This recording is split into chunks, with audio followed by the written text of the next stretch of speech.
Sən səliqə sözünə görə. Mən nəyə görə deyirəm? Bax, o gün də açıqlama verdim ki, ağam, barışırıq. Bəli. Barışdıq. Hə, o gün də açıqlama verdim ki, gələcək illərində hazırki xəttinlə yazmağa davam eləsən, sənin açıq sualların olacaq. Hazırda da Təhsil Nazirliyimiz yoxlayanda bu xəttə də nəzər yetirirlər. Bəli, balam. Seçmedim. Hə. Siz dediğiniz yavaşı da səliqəli oldu da. Önce bakın. Yox, demirəm ki, çox yavaş yaz, belə dəhşət muncuq kimi düz mənim üçün yazılar. Yox.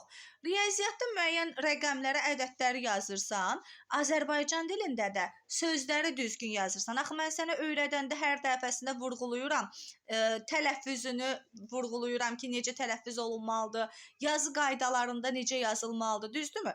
Həmin mənim öyrətdiklərimi mənə qaytarmağını istəyirəm. Yəni şifahi şəkildə yox.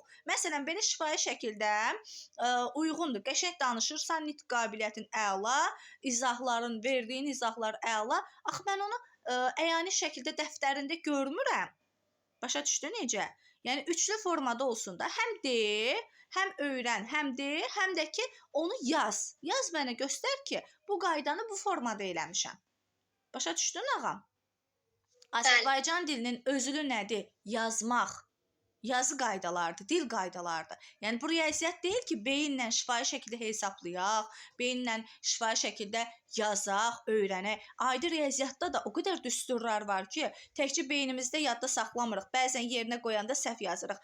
Hər zaman yadında da deyirəm ki, düsturu yaz, gözün görsün. Qrafik şəklinə sal, cədvəl şəklinə yaz, gözün görsün. Görəndə daha rahat yadda qalır. Ay, sağ ol. Bəs mən nə deyirəm? Mən də səndən xahişim, istəyim odur. Əlavə də olaraq tələbim odur, müəllim olaraq. Hə, indi barışdıq. İzahlarımızı da bir-birimizə verdik. Şərti şumda kəsdik ki, xırmanda da yabalaşmayaq. Davam edək dərsə.